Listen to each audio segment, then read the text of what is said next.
Bismillahirrahmanirrahim. Assalamualaikum warahmatullahi wabarakatuh. Selamat pagi anak-anak, bertemu lagi bersama Budia. Hari ini kita akan belajar tema 6E, subtema ketiga ya, pembelajaran 1 hingga 3. Kalian juga dapat persiapan buku paket kalian, dibuka buku paketnya sambil menyimak video dari Budia dan simak videonya dengan baik ya. Baik, kita awali dengan pembelajaran pertama, yaitu kita akan belajar tentang pertama kita awali dengan ayo membaca ya, di halaman 81 hingga 82, yaitu tentang meraih sukses dari botol bekas. Jadi kalian buka tuh buku kalian baca informasi yang ada di halaman 81 hingga 82. Itu tentang kisah inspiratif ya. Ini kisah nyata meraih sukses dari botol bekas. Jadi ada seorang wanita yang memanfaatkan barang bekas, yaitu berupa botol ya, didaur ulang serta dijadikan suatu barang yang bermanfaat lagi gitu, dan itu berkualitas, bahkan bisa terjual di dalam negeri bahkan luar negeri, dan ini membuatnya menjadi sukses karena bisa mendapatkan keuntungan yang besar ya. Ini adalah kisah inspiratif dan kisah nyata, jadi kalian baca informasinya ya.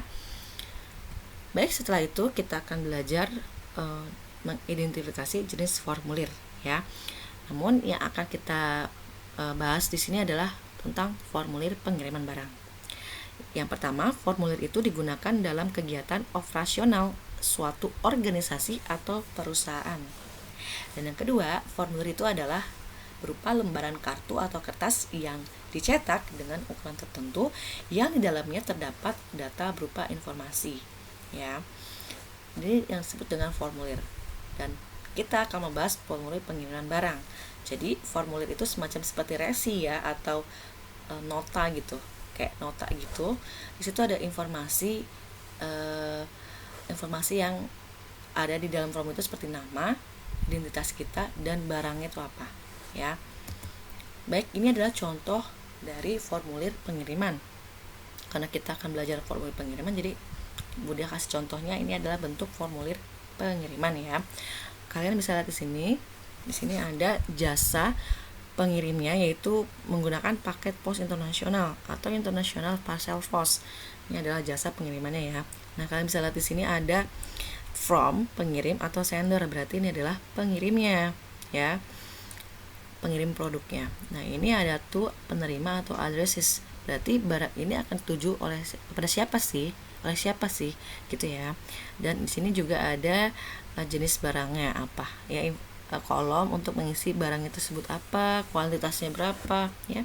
Ini bentuk form ya, intinya formulir pengiriman.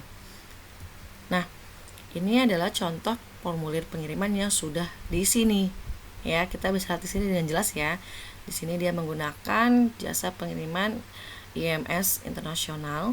Di sini pengirimnya kita sudah melihat ya, ada informasi pengirimnya dan juga ada informasi penerimanya. Nah, pengirim ini ada Pak Romano dan penerimanya ada Mrs. Slivain ya. Nah, di sini kita juga dapat melihat bahwa informasinya sangat jelas, ada nama, alamat ya, kotanya di mana, nomor teleponnya, kode posnya ya. Begitu juga dengan si penerimanya ya, ada nama, nomor telepon, alamat ya, dan informasi lainnya. Ada juga di sini barang yang dikirim ya. Nah, yang ini adalah ini adalah nomor ya, bukan nama, nomor resi atau nomor formulirnya. Jadi ini ya seperti kita menerima paket ya, atau jika kita juga mengirim paket. Nah, seperti ini nih bentuknya. Ada nama pengirimnya, ada nama penerimanya, ada jenis barang yang dituju, dan menggunakan jasa pengiriman apa. Nah, ini disebut dengan formulir pengiriman. Nah, selanjutnya kita akan belajar ini ya, mengenai tentang MEA. Kalian dapat membuka buku kalian di halaman 85. Nah, ini ada posisi dan peran Indonesia di bidang ketenagakerjaan dalam lingkup ASEAN ya. Yaitu ya, kita lihat yang pertama, negara-negara ASEAN telah menyepakati terbentuknya MEA atau Masyarakat Ekonomi ASEAN.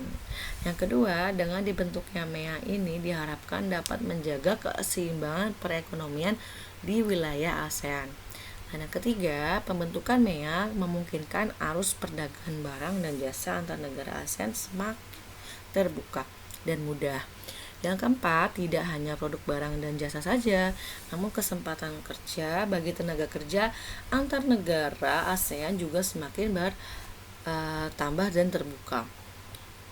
Yang kelima, terbukanya arus perdagangan antar negara ASEAN akan mendorong setiap negara untuk selalu meningkatkan kualitas produk barang dan jasanya. Nah, jadi maksud posisi dan peran Indonesia di bidang ketenaga kerjaan dalam lingkup ASEAN ini adalah Indonesia turut ya ada pada pembentukan MEA gitu. Jadi ini dibentuknya MEA oleh negara-negara ASEAN. MEA itu apa sih? MEA itu adalah singkatan dari kepanjangannya adalah Masyarakat Ekonomi ASEAN atau disebutnya dengan AEC, yaitu ASEAN Economic Community. Nah, ini tuh apa sih? Ini tuh maksudnya adalah proyek atau komunitas yang telah lama disiapkan oleh seluruh anggota negara ASEAN. Tujuannya apa? Yaitu untuk meningkatkan kestabilisasi gitu ya, perekonomian di kawasan ASEAN agar menjadi stabil gitu, dan membentuk kawasan ekonomi antar negara ASEAN yang kuat. Kita bisa lihat di sini ya. Di sini kan ada tujuannya, yaitu menjaga keseimbangan perekonomian, intinya supaya stabil gitu ya. Dan MEA ini dibentuk pada tahun 2015 akhir tahun 2015. Oke, selanjutnya dalam pembentukan MEA itu pastinya ada dampak ya, baik dampak positif dan dampak negatif. Di sini kita akan bahas dampak positifnya terlebih dahulu, yaitu yang pertama, peningkatan ekspor yang akan meningkatkan PDB Indonesia. PDB ini maksudnya adalah produk domestik bruto yang ada di Indonesia ya. Intinya produk yang ada di Indonesia ini peningkatan ekspor yang akan meningkatkan. Jadi karena sifatnya terbuka, jadi kita dapat mengekspor barang ke negara-negara ASEAN. Yang kedua, kesempatan besar bagi para pencari kerja karena banyak banget ketersediaan lapangan kerjanya dengan berbagai kebutuhan dan keahlian yang beraneka ragam. Yang ketiga, dampak positifnya yaitu akses untuk pergi ke luar negeri dalam rangka mencari pekerjaan ya menjadi lebih mudah.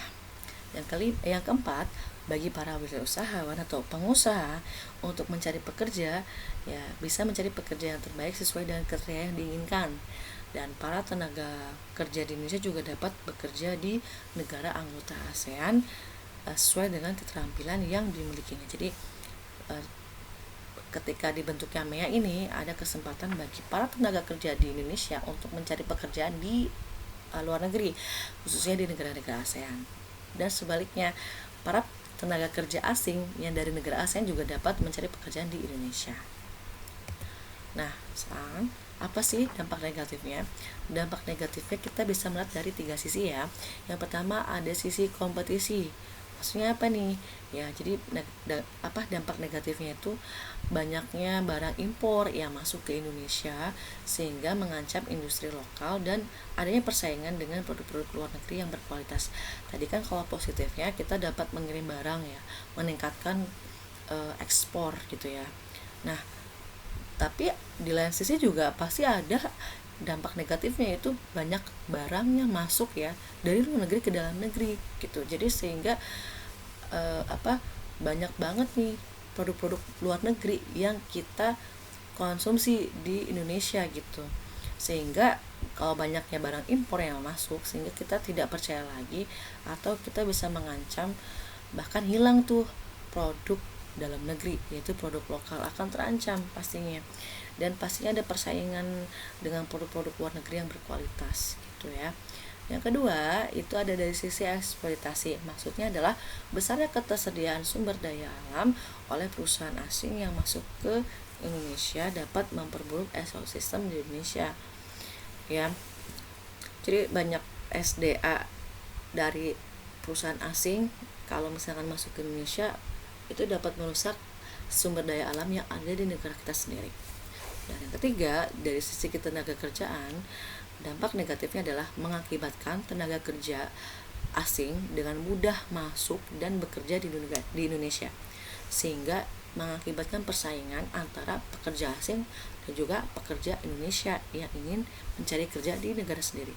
Ya, persaingan semakin kuat karena itu tadi, MEA kan memudahkan atau sifatnya terbuka untuk para tenaga kerja.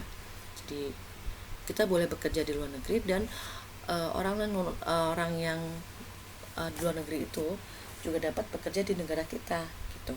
Nah, ini dampak positifnya tuh saking mudahnya TKA yang bekerja di Indonesia itu akan mengancam juga atau terjadinya persaingan ya untuk tenaga kerja di Indonesia sendiri. Nah, lalu bagaimana solusinya untuk mengurangi dampak-dampak negatif tadi? Yang pertama, pemerintah Indonesia sebaiknya tetap ikut campur tangan dalam arus perdagangan internasional yang diberlakukan dalam MEA dengan memberlakukan atau mengadakan memberikan syarat terhadap barang maupun jasa yang masuk ke dalam Indonesia. Jadi nggak sembarangan gitu. Kalau ada barang yang mau masuk, nah harus ada syaratnya terlebih dahulu. Yang kedua, Indonesia dapat memberikan syarat bagi perusahaan-perusahaan yang ingin berinvestasi di Indonesia. Dan ketiga, Indonesia juga perlu melindungi sumber dayanya terlebih dahulu agar tidak dieksploitasi oleh perusahaan asing, dan perlu juga melindungi UMKM dari persaingan dalam perdagangan internasional. Jadi Indonesia ini harus benar-benar memanfaatkan dengan baik sumber daya alam yang ada di negara sendiri ya, agar tidak dicuri atau disalahgunakan oleh perusahaan asing, sehingga kalau misalnya dieksploitasi SDM kita berkurang dan akan terancam ya ekosistem yang ada di Indonesia. Baik, selanjutnya kita akan belajar medan magnet. Kalian dapat membuka buku kalian di halaman 87. Ya, medan magnet itu apa sih? Yaitu daerah di sekitar magnet yang masih dipengaruhi oleh gaya magnet. Ya. Yang kedua, medan magnet tidak terlihat nih, namun kita dapat melihatnya dengan cara apa? Yaitu menggunakan serbuk besi ditempatkan pada medan magnet. Nah, yang ketiga, serbuk besi yang berada di sekitar magnet itu pasti akan membentuk gaya magnet dan akan membentuk pola dengan sendirinya.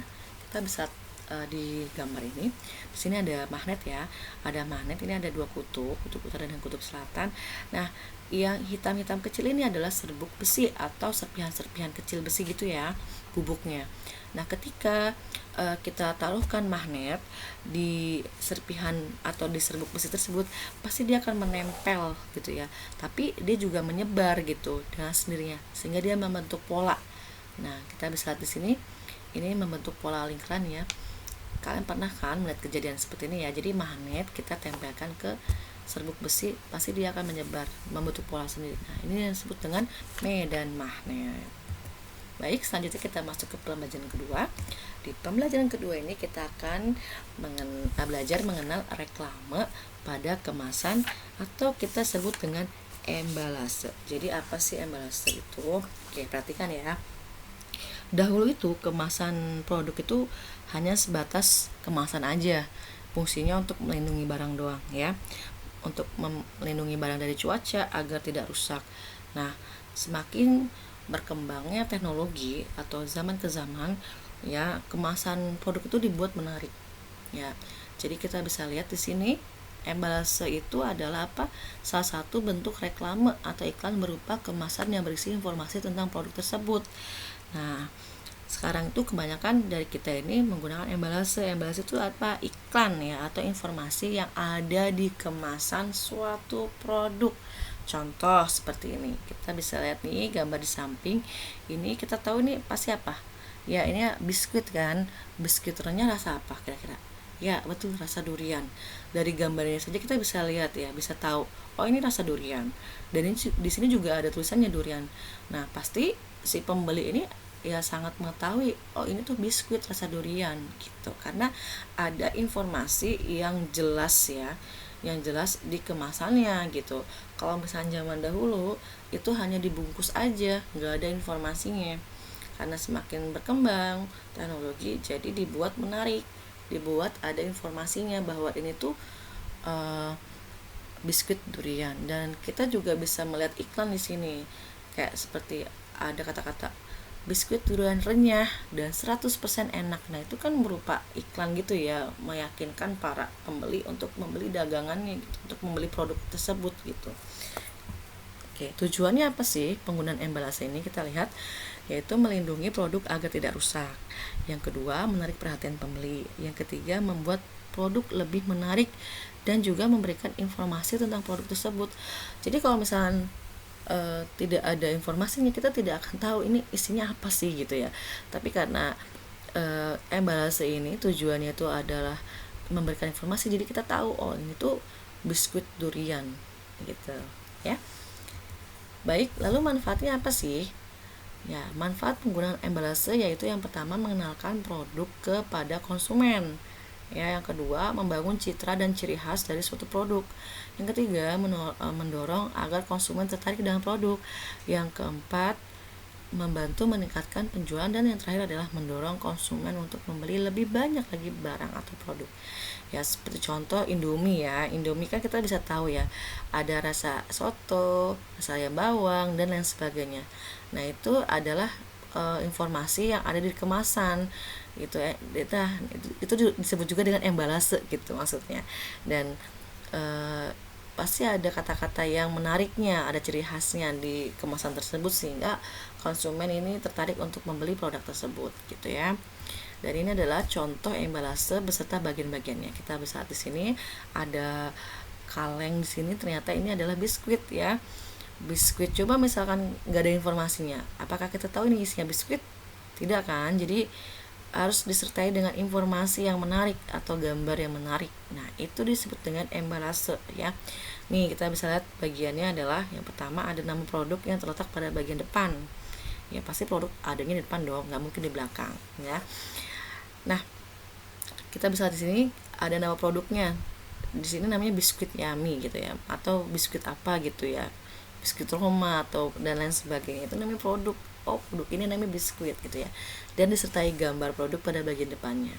Ada gambarnya di sini, tujuannya agar lebih menarik dan memudahkan konsumen untuk membaca produk itu, mengetahui produk tersebut gitu kan. Jadi tanpa ada tulisan pun kita bisa tahu oh ini kayaknya biskuit deh gitu ya. Jadi gambar ini sangat penting banget untuk menarik ya, menarik perhatian terhadap produk. Dan di belakang kemasan ini ada informasi produk seperti komposisi, nilai gizi ya pada produk yang ada di bagian kemasan, belakang kemasan gitu ya. Ini sangat sering banget kita temukan di kehidupan sehari-hari kita. Contohnya jika kita ingin membeli suatu produk ya, makanan misalkan, itu kan pasti ada informasi nilai gizinya atau ada komposisinya, bahan-bahan yang terbuat dari apa, seperti itu ya. Nah, informasi-informasi tersebut itu disebut dengan embalase. Nah, sampai sini paham ya? Baik, yang ketiga kita akan belajar tentang cara membuat magnet. Ya, kalian juga dapat membuka buku kalian di halaman 95 yaitu dengan dengan buka-bukaan, yaitu dengan cara membuat magnet gitu ya. Yang pertama ada 3 cara pembuatan magnet, yaitu yang pertama membuat magnet dengan gosokan. Nah, perhatikan di sini, membuat magnet dengan gosokan dilakukan dengan cara menggosokkan magnet pada benda magnetis ya. Punya benda yang bersifat magnetis, misalnya seperti besi, paku, peniti. Nah, seperti itu. Cuman kalau magnet sebesar ini tidak bisa digosokkan pada peniti ya. Jadi magnet ini digosokkan pada besi ya. Digosokkan. Nah, digosokkan dilakukan secara searah dan menggunakan kutub yang sama pada magnet gitu. Nah, semakin lama waktu penggosokan, semakin kuat sifat kemagnetan pada besinya gitu ya, semakin nempel. Dan membuat magnet dengan cara digosokkan ini memiliki sifat magnet yang sangat lama gitu ya. Yang kedua ada membuat magnet dengan cara induksi. Induksi ini artinya adalah pengaruh atau pembawa. Nah, caranya adalah yaitu membuat magnet dengan mendekatkan magnet terhadap benda logam yang akan dijadikan magnet. Sebagai contoh nih, ya, paku, ada paku ya.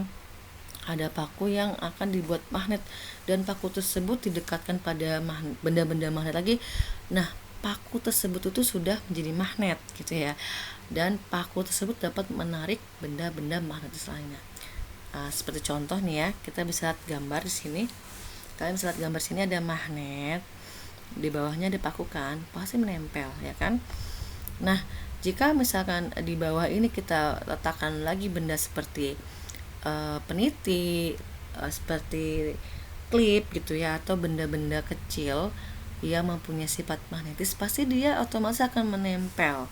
Nah, kenapa? Karena ini memiliki sifat induksi tadi. Induksi itu adalah pembawa, karena paku ini sudah sudah ditarik oleh magnet, dan jika misalnya ada benda-benda kecil di bawah paku yang bisa memiliki sifat magnetis gitu, pasti akan terbawa juga, akan tertarik juga gitu ya. Nah, ini disebut dengan induksi. Sudah paham ya di sini? Jadi saling membawa gitu. Nempelnya itu mempengaruhi yang benda-benda yang lain. Dan yang ketiga yaitu membuat magnet dengan cara dialiri listrik atau disebut dengan elektromagnet, yaitu membuat magnet dengan dialiri listrik dilakukan dengan cara melilitkan kabel ke benda magnetis yang akan dibuat magnet, misalnya besi ya. Dan kedua ujung kabel tersebut dihubungkan dengan baterai atau sumber listrik yang lain. Jika sumber listrik dilepas, sifat kemagnetan pada elektromagnet juga akan hilang. Nih, jadi yang disebut dengan elektromagnet adalah membuat magnet dari arus listrik. Nih, contohnya seperti ini. Di gambar ya, ini kan baterai. Baterai ini disebut dengan sumber listrik. Nah, ini dihubungkan ya, dialirkan oleh kabel, dan kabel ini ya dililitkan ke paku. Kenapa paku? Karena paku ini memiliki sifat magnetis kan, terbuat dari besi. Nah, ini jika misalnya ditempelkan dengan paku-paku kecil yang lain atau peniti, dia akan menempel, ya otomatis akan menempel, ikut ketarik. Kenapa? Karena ini gaya magnetnya itu dihasilkan dari sumber listrik tadi, dan ini bendanya harus benda yang bersifat magnetis atau besi gitu, terbuat dari besi. Kalau misalkan dililit ke kayu ya nggak bisa menempel gitu ya. Jadi tergantung dililitkan kemana bendanya, seperti itu. Nah, selanjutnya kita akan mengisi formulir pengiriman barang. Nah, dalam pengisian formulir itu, yang pertama, mengisi formulir pengiriman barang harus menggunakan informasi yang benar, seperti nama lengkap, nomor telepon, alamat ya. Kenapa? Karena hal tersebut untuk menghindari kesalahan dalam proses pengiriman. Nah, ini adalah contoh formulir pengiriman barang yang sudah diisi dengan lengkap ya. Kita bisa lihat di sini ada data pengirimnya. Nih, ada nama pengirimnya lengkap ya, ada nama, ada alamat, ada nomor telepon. Dan di sini juga ada data penerimanya. Ya, ada nama, nomor telepon, alamat. Di sini ada jenis barang yang akan dikirim. Apa sih barangnya? Yaitu, nah kita bisa lihat di sini ya, informasi barangnya ada barang, berat barangnya, kuantitasnya berapa. Nah, jadi dalam mengisi formulir pengiriman barang ini harus benar-benar hati-hati, harus teliti lagi, harus detail dan benar. Kenapa? Untuk menghindari salah pengiriman ya. Baik, selanjutnya adalah tugas ya. Itu saja tadi materi yang Budia sampaikan. Selanjutnya kalian kerjakan. Yang pertama itu jawablah pertanyaan berikut ini. Jadi kalian jawab 5 pertanyaan ini mudah banget. Jawabannya ada di video ya, atau di buku paket kalian. Dan setelah kalian selesai mengerjakan pertanyaan 1 hingga 5, lanjutkan ya dengan mengerjakan Ayo Berlatih di halaman 96, yaitu tentang pertanyaan seputar magnet. Dan yang terakhir, kalian kerjakan Ayo Berlatih halaman 99, yaitu kalian mengisi formulir pengiriman. Bebas, terserah ya, contohnya bebas sesuai dengan keinginan kalian saja. Oke. Nah, tugas tersebut kalian kumpulkan kepada guru tematiknya masing-masing ya. Selamat belajar anak-anak, selamat mengerjakan tugas. Itu saja yang dapat Budia sampaikan. Assalamualaikum warahmatullahi wabarakatuh.